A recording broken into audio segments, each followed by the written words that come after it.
Okay, so cut the dough into 4 equal quarters. And you're going to make them into a ball and place a piece of baking paper underneath. Put another one on top and press out. Now, using the side of your hand, actually just push out the dough into roughly a rough circle and roughly around about 25 centimeters in diameter. I love to use the cake scraper. You can really see how that is making it nice and thin, just applied with an even pressure, and makes a really good circle in that as well too. But you can really feel, and it makes it even in the thickness of the actual dough. But look how easy that is. It's like so good. Okay, so then what we do is we'll take off the top baking paper, move the dough over to the baking tray. Then I'm going to spread a little of the herb and garlic butter over the bread, trying to keep the baking paper in place. As you can see, it wants to move around a little bit. But anyway, I'm learning as I'm going, creating this video. It was not like I tested it before actually creating the video. So you may see a few little things change. But anyway, again, we just do the same with the next one. So again, pushing it out with the side of your hands into a rough circle of 25 centimeters or so. You want the dough to be really thin. As we know, like Fathead being very fatty, it's better if it's thinner and wider, so then a lot of that the fat isn't sitting one on top of the other and the dough is not too thick, because that's one of the problems with a big thick Fathead is it doesn't tend to cook all the way through if it gets too thick. So if you make this and you find that it's a little bit too fatty, then the next time around just push it out even further depending on your dough. See what I'm doing now? I'm just pushing my hand around just to make sure that that second layer is nearly as wide as the other one. And I'm just getting the butter on. Now the butter, again, apply that really thinly. Just don't stick on too much. You don't need it. It's got all the oils in the cheese. So it's just a little bit for colour and flavour, of course, and spreading the herbs around. If you want to omit the butter completely, you can just use herbs. Okay, so again, pushing out with the sides of my hands into a rough circle, use my fingertips. I do prefer this method well and truly over using a rolling pin. You can't get a rolling pin to do this and to make it like a circle like that so easy. See, I'm even pulling out a ruler to check the width and that. I usually do have a tape measure, but for the life of me could not find it yet this morning. What's the first thing I see when I open up my drawer, or it's supposed to be, it's sitting in there. I swear Dave must have stolen it and he put it back there without letting me know.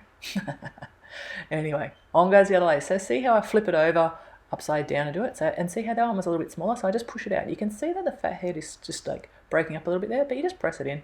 It'll be fine. So we've got a roughly all around the same edges and around the same size. On goes the final layer of the butter because we don't stick it on the top as well. So again, spreading it out. I probably put it on a little bit too thickly here, and that is why I'm telling you now. Just make sure it's a little bit thinner. You can always sprinkle extra herbs if you want. Really finely chop the herbs so that they stay nicely in the layer. Now, see what I'm doing with the cake spreader is I just neaten up the edges and see how quick and easy that was. Like, this is like no skills. I'm not a professional baker or anything like that. This is just Megan goofing around, learning as she goes, and coming up with great and easy ways that we can do things without having to have fancy equipment and things like that. Like normally I would push stuff out like this in like a tortilla press, but everybody doesn't have one at home, but most people actually do have baking paper. Now, I'm talking about baking paper too. I always use Glad Bake non-stick baking paper. I find that it's nice and strong, things don't stick to it. I'm not sponsored by a Glad Bake or anything like that, but it is definitely one of the things that I have in my kitchen all the time, use it all the time, buy it in the massive rolls, and I do not use any other brands because I have tried the cheaper brands without mentioning their names, and they don't tear off properly. They can have things stick to them. Now again, see, get the cake scraper, go around the edges, see how it's all rough, and now it's just making it into a beautiful, nice round circle. This works really good for pizza bases and that as well too. Now I'm just sealing it in, making it a little bit prettier. Then I'm going to get a cup, or I've used a small ramekin, roughly around about 10 centimeters in the center, 10 to 12 centimeters, just pressing in to give a little indent for that center of the star.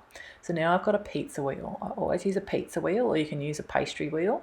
It doesn't tear dough. It works great for doughs, great for crackers, and you can see how easy it is. Now I'm trying to do this all in like 16 strips, and as you can see, I just cut each one in half, and then that gets me even strips. As you can see, I'm not exactly always that even, but hey, it's still like close enough. So now I grab 2 of the strips with 2 hands and twist outwards and seal at the ends. So see, pick up the 2 pieces, gently twist, seal the ends. Do it again. Pick up the 2 pieces, twist it in, seal the ends. Now on a traditional one of these, I normally twist it twice. Fathead does not have gluten in it. It will not twist. It doesn't take a lot to tear it. Now where any of the little bits, so you just on my fingers then just like push in a little bit up the top, it was because there was just a little tear. And you can see in my final results, it looks great. So, you know, a little tear is not going to be a problem. You can always just put it together. It is like a soft putty anyway. So now I'm just like making it prettier by just going around and pinching the ends and sealing off the ends. Oh, now I'm just doing a little thing that should be for like a video, but hey, I'm like a professional video taker. Not really. I'm sprinkling on a little bit of nigella seeds because I really love the flavour, and it's going to sprinkle on a little bit of sea salt in that as well too, just to make it nice and salty. Okay, and in the oven she goes, and out of the oven she comes. Wow, look at that. It's pretty good. Anyway, that concludes our video.